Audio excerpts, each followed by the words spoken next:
a gente fala de competência, se a gente parar para analisar, existe uma série de conceitos, mas a maioria deles convergem em três palavras: conhecimento, habilidade e atitude. Eu já vi alguns livros trazendo a ideia de valores, não é isso? Porém, para a gente não confundir muito, vamos nos ater somente ao famoso chá: conhecimento, habilidade e atitude. E qual que é a diferença? Se a gente pegar um livro, vai estar escrito que conhecimento é saber fazer, habilidade é saber como fazer e a atitude é querer fazer. Só que se a gente traduzir um pouco melhor, eu costumo dizer que conhecimento equivale à teoria, habilidade equivale à prática. E a atitude é um conjunto de comportamentos que vai fazer com que a pessoa queira realizar uma determinada atividade ou não. Pois bem, se a gente fala que competência é o conjunto de teoria, de prática e da vontade, da motivação para executar, como é que a gente pode avaliar um determinado aluno? Como é que a gente pode fazer uma avaliação, um ensino com base em competências? Se a gente trabalha no modelo tradicional, onde a gente coloca uma prova, o cidadão tira 8, 9 na prova e de repente está aprovado. Isso não significa de fato que ele é competente. Isso significa que ele adquiriu conhecimento teórico para realizar aquela prova. Quando eu penso em conhecimento, há quem diga que teoria não serve para nada. Às vezes a gente pega lá o seu Zé, que ele fala: ih, rapaz, teoria não serve para nada não, o que importa mesmo é na prática. Na verdade, a gente sabe que a teoria ela é muito importante. A gente não tem o costume de ler o manual, mas quantas vezes a gente já quebrou a cara por não ler o manual? Vamos montar um móvel, eu consigo montar com base na minha prática e não vou ler o manual. E de repente, quando o móvel está pronto, a gente vê que ficou faltando um detalhe, tipo o primeiro detalhe, né? Então, o que é isso? Ler o manual? A parte teórica, o conhecimento teórico, ele é fundamental, claro, não é tudo, porém, ele é importante para que a gente possa ter um embasamento para as nossas ações. E o que é a habilidade? A habilidade é a prática, é colocar a mão na massa. Nem só de teoria vive um homem, não é isso? Por exemplo, vamos imaginar uma pessoa que faz um curso de enfermagem, um curso técnico ou um curso superior na área de enfermagem. Ele vai estudar uma série de teorias, né? Ele vai estudar ali a anatomia do corpo humano, fisiologia, uma série de elementos, porém, isso não necessariamente significa que ele será um bom enfermeiro, que ele será um bom técnico. Imagine você, o cidadão fez 4, 5 anos de uma faculdade para ser enfermeiro, porém, ao longo desse tempo, ele nunca mediu a pressão de um paciente, ele nunca tirou sangue de uma paciente, ele não fez um estágio. Você confiaria num profissional desse?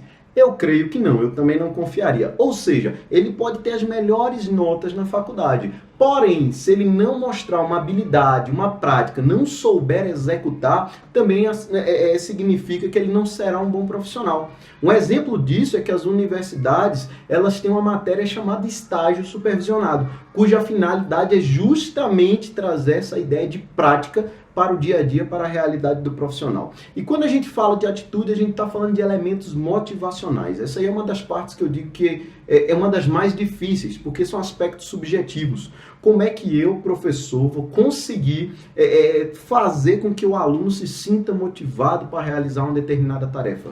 Né? E isso é algo intrínseco, isso parte dele. Mas a gente, como professor, a gente tem um papel de tentar auxiliar nesse processo motivacional, tá ok? E aí que a gente entra na ideia de avaliação. Como é que a gente avalia uma pessoa com base no conhecimento, na habilidade e atitude? A gente já percebe que uma prova, nota, é apenas um dos critérios. A gente só consegue mensurar conhecimento com base em provas e com base em notas. E habilidades? Habilidades normalmente a gente avalia com base em projetos, com base em desenvolvimento de situações de aprendizagem, com base em simulações. São situações que a gente tenta avaliar se o aluno ele sabe executar uma tarefa ou não. E atitude, como é que geralmente a gente avalia a atitude? Aí vai depender de o que o professor ele vai entender como sendo um elemento necessário para motivar o aluno, um elemento necessário para o aluno demonstrar que ele tem interesse, que ele tem vontade de executar aquela tarefa. Então perceba, isso não necessariamente se aplica a uma ideia de nota quando a gente fala de avaliação por competência. Por quê? Como é que eu vou dizer que o aluno ele é 80% competente? Que ele é 90% competente? Não tem como. Ou ele é competente, ou ele tem aspectos que precisam ser melhorados. Então, a ideia de metodologia de competência é a gente entender quais são os aspectos necessários para essa pessoa ela sair com habilidade, com conhecimento, com a atitude necessária para executar uma determinada função, e, de certa forma, como é que eu vou mensurar isso? Quais são os elementos que eu vou mensurar para saber se de fato a pessoa ela vai ser competente? Eu costumo falar que isso é interessante, porque incompetência a gente vê muito facilmente nas outras pessoas. A gente consegue enxergar quando uma pessoa ela desconhece a teoria, quando ela desconhece uma norma, quando ela desconhece uma lei, quando ela desconhece um princípio. A gente identifica isso claramente. E a gente fala, ó, o cidadão incompetente, não sabe nem uma norma básica, né, da minha área de atuação, por exemplo. E aí a gente consegue perceber que uma pessoa é incompetente também quando ela não tem habilidade. E, rapaz, esse cidadão aí, ó, estudou tanto, tinha boas notas, mas na hora de fazer não sabe fazer nada. É um incompetente. Ou seja, a gente percebe nos outros. O mesmo vale para a atitude. Rapaz, uma pessoa dessa é um profissional há tantos anos.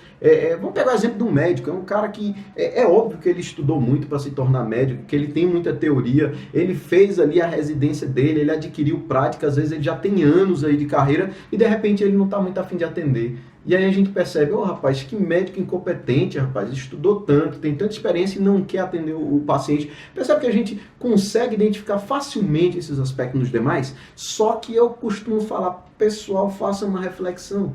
A gente tem que parar para analisar, beleza, os demais eu consigo visualizar, mas será que eu consigo perceber os aspectos de incompetência relativos a mim? Será que eu consigo perceber quando de fato me falta um conhecimento teórico, quando na verdade me falta praticar um pouco mais uma determinada atividade, ou quando às vezes me falta um elemento motivacional para que eu execute a tarefa cada vez melhor? Então, quando a gente fala de competência, a gente fala desses três elementos, e quando eu falo da posição do professor, ele tem que saber que uma avaliação quantitativa não necessariamente é o melhor caminho para se avaliar por competência. No mais é isso, eu agradeço esse tempinho aí que vocês disponibilizaram para assistir esse vídeo, espero que tenham gostado, e é isso aí, né? Vamos tocar essa ideia para frente. Tchau, tchau.